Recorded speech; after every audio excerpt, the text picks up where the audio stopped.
With a few changes of emphasis and one major lyric rewrite, the 1948 musical comedy comes through Detox as a bawdy, heady pleasure. They may have lived in unenlightened times, but the men and women behind Kiss Me, Kate still knew plenty about the compromises of marriage. Take Cole Porter, who wrote the 1948 musical's peerlessly witty songs. Though gay, he wived it wealthily and happily with the socialite Linda Lee Thomas. Not so blithe were his book writers. Bella Spewick was pressured to share credit with Samuel Spewick, her estranged husband, even though she did most of the work. You could even count Lily and Fred, the show's lead characters, flamboyant exes who star as Catherine and Petruchio in a musical version of The Taming of the Shrew. They are named for the Luntz, Lynn and Alfred, married actors who made Broadway meals of the same Shakespearean roles, catfighting on stage and off. And let's not forget Shakespeare himself. In one of the world's great exit lines he willed his wife his second-best bed. I raise all this marital prehistory not to excuse the elements of the original Kiss Me, Kate that rankle our sensibilities today, its gender stereotypes and wife-slapping argument for womanly submission, but to suggest how the latest Broadway revival, which opened on Thursday in a production starring the sublime Kelly O'Hara, could be so enjoyable anyway. Turns out, the author's take on marriage is more complex and insightful than we may recall. And where they did wander into material now rightly seen as toxic, a few changes in emphasis and one major revision allow us to enjoy it in a new light, as a two-way taming, distorted not by malice but through the mocking filter of farce. It helps to recall that good farce is always knockabout, regardless of gender. It's a pleasure to roar at suffering that is big and fake and somebody else's. Kiss Me, Kate is cleverly constructed to provide that pleasure squared. In the outer, backstage story, Lily, Ms. O'Hara, and Fred, Will Chase, clearly belong together, if only they could stop fighting long enough to notice.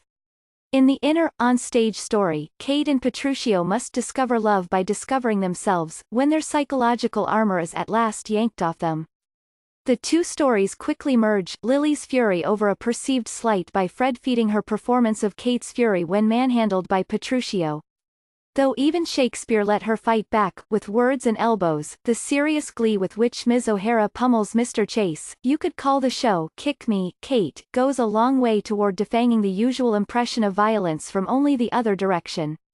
When Lily argues that she's just a realistic actress, we can't fault Fred for responding, "You're a thug." What she isn't, in Ms. O'Hara's interpretation, is a punching bag or a flirt. Her Lily, more refined and less broadly comic than some, is a haughty diva who must learn humility, not because she's a woman but because she's too proud. How she got that way is never really explained, any more than the source of Kate's irksome, brawling nature is in Shakespeare. But we see the answer in Ms. O'Hara's cautious eyes, always on the lookout for adoration or mistreatment, and, men being what they are, often finding both. We also hear the contradiction in her delicious renditions of the Porter songs, so that a merry operetta spoof like Wunderbar hints at ambivalence, and a formal Beguini like So in Love, sung so gorgeously it almost melts the theater, touches a kind of terror. Even her scalding take on Kate's "I hate men, he may have hair upon his chest but, sister, so has Lassie" is subtly shaded to demonstrate that hate is only part of the problem. If no one else is singing at that level, Mr. Chase, charmingly vain in the book scenes, lacks only the effortlessness necessary to ace his numbers. Porter's score remains an astonishing encyclopedia of musical comedy style.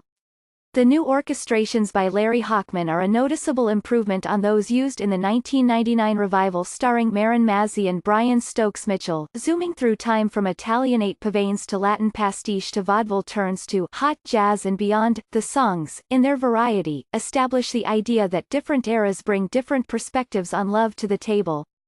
Directed by Scott Ellis and choreographed by Warren Carlyle, the Roundabout Theatre Company production at Studio 54 embraces the same shifting of perspective throughout.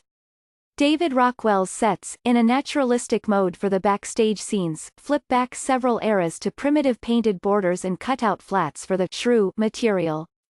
Jeff Moshy's costumes toggle among Renaissance motley, 1950s casuals and timelessly smashing outfits for Lily. Likewise, Mr. Carlyle's often thrilling choreography offers a bountiful assortment of takes on male-female physicality. Lily and Fred waltz to Wunderbar, but the ensemble, led by James T. Lane, do precoital Fosse-esque beatnik moves to Too Darn Hot. Fosse was jaw-dropping in the 1953 movie. In Tom, Dick, or Harry, Kate's sister, Bianca, Stephanie Styles, and her three suitors, Corbin Bleu, Will Burton and Rick Fogno, thrill in the mid-century MGM style. That too many other numbers disappoint is a problem not just with the choreography but also with the overall staging, which by the middle of the second act seems to run out of invention. In the song, Bianca, Mr. Blue executes amazing calisthenic feats. At one point he tap dances upside down beneath a stair landing, but the big picture gets lost. The wit of Bianca's "always true to you in my fashion" disappears amid too much stage business. And Brush Up Your Shakespeare, usually a double entendre showstopper for two comic gangsters, John Pankow and Lance Cody Williams, just slows the show down instead. John Guare's 1999 script revisions, retained here, don't help.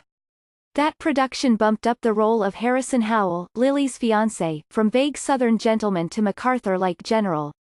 Meant to highlight Lily's choice between safe conformity and difficult freedom, the character still feels as shoehorned as the Porter Standard, from this moment on, interpolated for him to sing. But the revisions made for the current production are more sensitively achieved. In the simplest, a framing device invoking the ghostliness of the empty stage establishes the show as a theatrical throwback. The biggest comes at the end, when the lyrics to Kate's song "I Am Ashamed That Women Are So Simple," which Porter largely lifted from Shakespeare, get a heavy reworking. Amanda Green is credited with additional material. Now it's people who are so simple, and not just women but all lovers who must learn subservience. Purists may squawk, though similar changes have long since shown up in feminist productions of The Taming of the Shrew. For me, the adjustments, especially Ms. Green's and Ms. O'Hara's, are completely successful. They not only reorient the story as a warning to all sexes, but also provide a workaround for a musical that our cancel culture seemed ready to throw on the bonfire of the inanities. How nice to find Kiss Me, Kate, rescued from that fate, still speaking to us, or better yet, singing, from the not-so-buried past.